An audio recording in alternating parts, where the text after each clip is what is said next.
Because you're like this now. Oh, well, it doesn't matter. Hey, what's up, everyone? My name is Dr. Ifetayo Ojelade. I'm a licensed psychologist and the executive director at A Healing Paradigm. I apologize. So we're 6 minutes behind today. We're normally on time, but we had a little technical challenges that we had to work through, but we are all taken care of.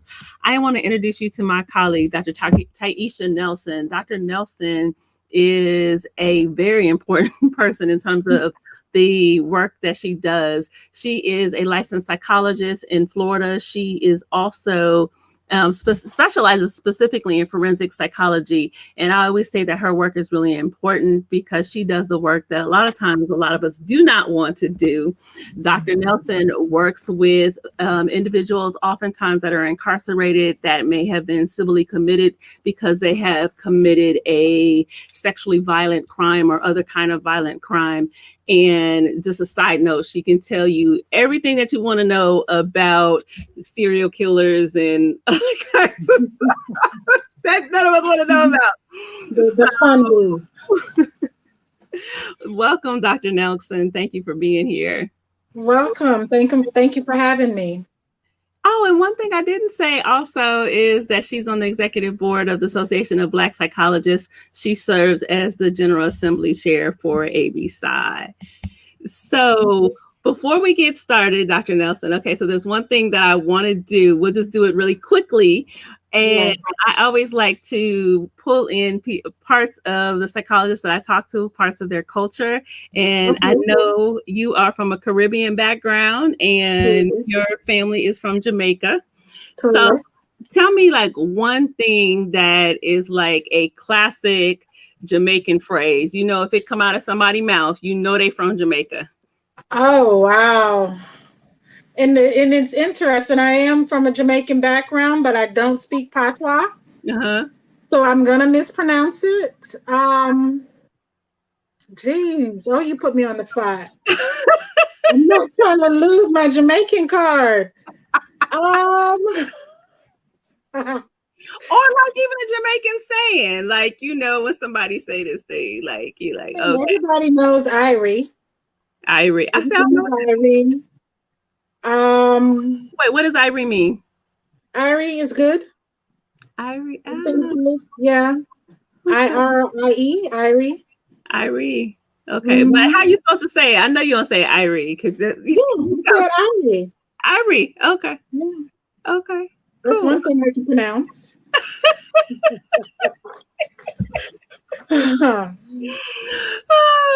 Okay, that's Alethea. She did Wagwan. I know that one. That's what I was trying to pronounce, but I knew I would have mispronounced it, and then y'all would have had to take my card. Yeah, I would no longer be a Jamaican. So, well, fair enough. Thank you, Alethea. So your Jamaican sister had your back, right? You know. Yeah. So I want to jump in. I just want to just jump right into this conversation. So we're supposed to be talking about people that commit sexual abuse. So they engage in sexual abusive behaviors. And how do you treat those people? And particularly we think about that in this current environment that we're in a COVID environment. Right. Before we even begin to talk about that, I want to ask some questions that I always ask you behind the scenes. Go ahead and ask them. So usually when we're talking about sexual abuse, and it's really interesting because I specialize in trauma. So I'm usually working with survivors. When people within the African-American community, when we think about, or just the community of people of African descent, when you think about anybody that, you know, touches, does anything in terms of sexual abuse, sexual traumas, anything like that, the immediate response is usually, don't even take it down. What'd you say? That they're untreatable. That they're untreatable, but the community should handle it. And the community's ideas of handling it is not talking about sitting on a couch and, you know, trying to figure out what happened in your past. Therapy. Right. No, they're not trying to talk about that. Everything is usually some type of physical harm that should come. That's the first thought. And so I always ask you, like, are folks that have committed sexually abusive behavior, are they treatable? And absolutely they are. And it's funny when you were talking about my cultural background, and I immediately thought about how offenders are treated in Jamaica and other third world countries and just internationally.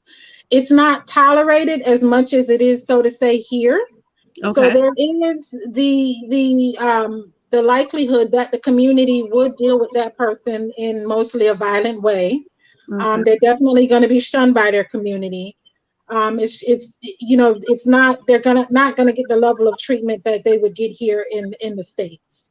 Okay. But absolutely, sexual deviance is treatable.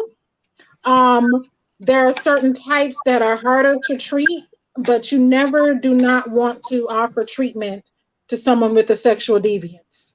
A Okay. sexual deviance is a DSM-5 diagnosis. There's tons of them, which should suggest that is a mental illness and it can be treated.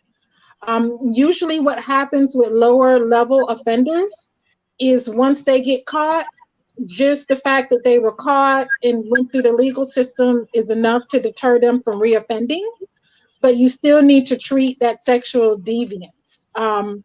And there are some people that truly do just make a mistake and they learn from that mistake. But then you have some people that their sexual interest is distorted and they are sexually attracted to whatever that deviant thing is.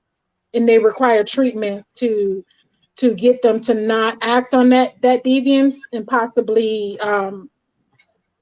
get rid of it. Okay. But at the most part, they need to know that you can't hurt other people for your sexual gratification. So Okay. treatment would focus on that. Go ahead. You said a lot there. So let's break Uh-huh. down a couple of things. And particularly Uh-huh. because this is a area where people, I'm waving because I got some brothers here doing some stuff. So I'm over here waving while I try to do this. Um, Right. there, so you said that there are different levels. And so when you talk about a lower level, when someone commits a sexually abusive act and is at a lower level, tell me what that means. So kind of describe in general what those levels are. Well, actually, a lower level would be someone who hasn't committed the offense. As a mental health professional, you should be able to accept someone in your office that's telling you they're having these thoughts and fantasies that they know are not right and they don't want to act on them. You see So, how my face almost twitched and then I put it together. but you have to be mindful that your response to this person determines how receptive they are going to be to treatment and actually being open and honest with anyone. If you pick up the phone and this person is telling you they're having these weird fantasies and thoughts and you hang up the phone, then that's just going to instill further shame and secrecy in them, and they're not going to be willing to keep seeking the help from someone who's qualified to help them. Okay. So if a person comes to you and they're having those sexual thoughts and fantasies and desires and maybe even masturbating to them, you should be able to treat them, and it's not anything that you necessarily report. It only becomes a legal interaction when they actually act on those thoughts and fantasies. That's when the law gets involved, and that's a whole different intervention. You taught me this a long time ago, and I didn't realize this, that there's a difference between the folks that have fantasies. Because I think you told me before that there's a lot of folks that have inappropriate Absolutely. fantasies. And there are a lot more folks that do that than actually cross the line over to acting on that behavior. Absolutely. If you look at how our society is designed, society teaches us to be attracted to younger people. Supermodels look 12 and 13. They're not fully formed. And this is the idea that we are taught is beauty. But we as humans, we have the ability to rationalize and think things through. We know that here in America, it's not right for an adult to be with a child. Exactly. And most people are not, they may be attracted to someone who looks like that, but they're not going to act on it.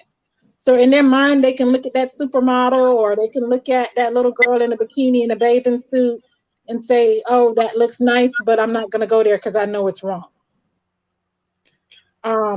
Did that answer your question? It did. And so it sounds like one of the things for feedback for me is I got to get my face together. So Right, my face right. is precious together. So if someone comes into my office and they are having these sexually deviant fantasies, that needs to be something that we can talk about in the session so that person can get treatment before they go to the point of acting that behavior out. Correct. Okay.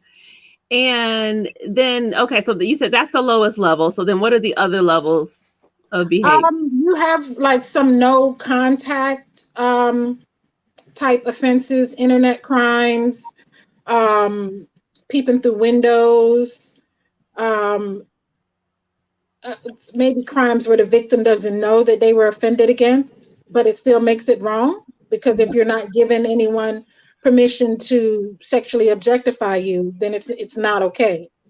Um, the more heinous ones are when they cause physical damage, maybe in the person's life, maybe have multiple victims. Like you have some people that have hundreds of victims, and those are the ones that are harder to treat. Once you cross the line into not realizing the pain that you're inflicting on someone, then that's a severe cognitive distortion, and you're likely to continue to hurt other people because you're just not recognizing that you're hurting someone. Okay. Or you don't care, or it's malicious, or we have some people whose sexual interest is exacerbated by the fact that they're causing pain, and those are the more sadistic offenders. Okay. And so I'm glad we're talking about this. And I just want to say, too, if we have folks that are viewing. So first, I don't think I said hello. I see folks that are watching us. Definitely, if you have questions for Dr. Nelson, put them in the chat. This is also a hard subject. And so as a trauma psychologist, it's one of the things that I want to acknowledge, that this is a hard subject. And so if you are watching this conversation with us and you feel triggered in any way, then I would really encourage you to stop, because this isn't the conversation with you for you, and go ahead and take care of yourself. And if you need to reach out to get mental health treatment from someone, then I would definitely do that. I will definitely put some resources in the chat for folks as they listen to this conversation. So this is not a conversation where you need to power through it. If it does not feel good, I'm going to encourage you to stop. I even just recognize with my own behavior as Dr. Nelson is talking, I read all kinds of stuff on my face. And so I see my face like going in one direction, and I have to pull myself together as a psychologist to be able to hear this. And so it's really important for you to take care of yourself. So going back to what you just said, Dr. Nelson, have you treated that full range of individuals, from the lower level offenses to the really severe kinds of folks that do sadistic behaviors? Yeah, and then adding to your last point about taking care of yourself and just making sure that you're equipped to not only hear this message, but also treat with this population. I've worked with sexually violent predators for over 10 years, and sexually violent predators are not like your average run-of-the-mill sex offenders. These are the ones that have actually killed someone or had a potential to kill someone. And then within that population, I've worked with the high psychopathy ones.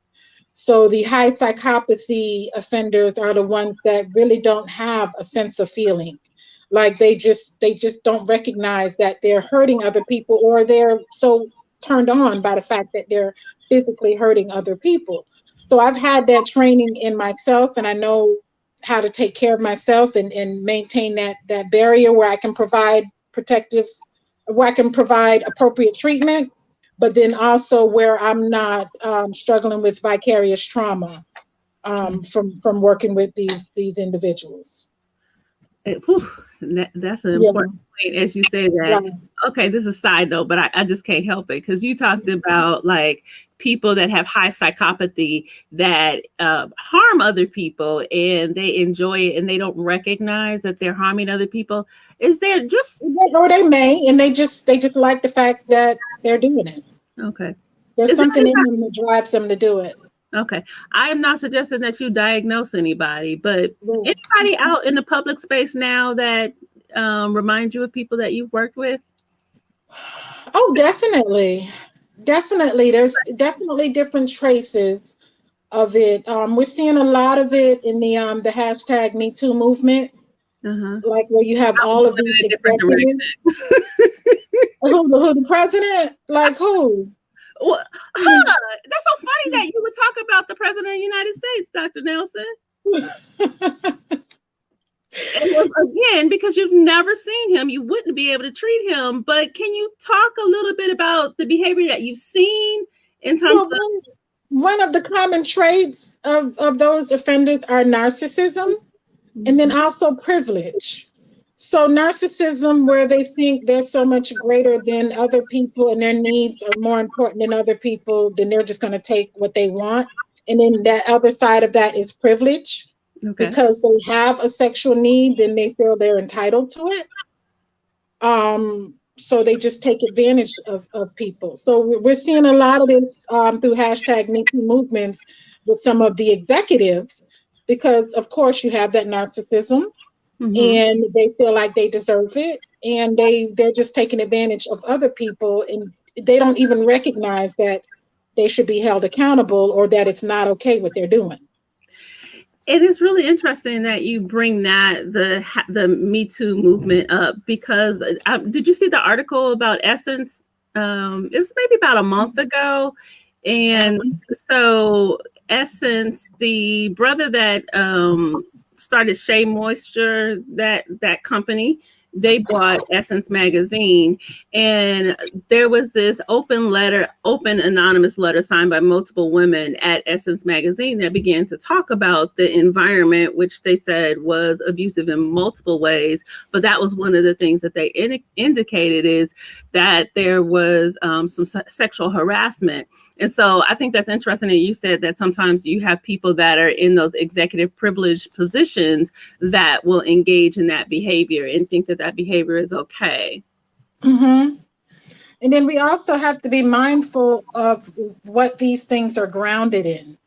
When we look at the fact that you have, movie moguls that are okay with sexually abusing other people, and yet they're producing movies, then just think about why we have so many negative perceptions of women and children and little boys in movies.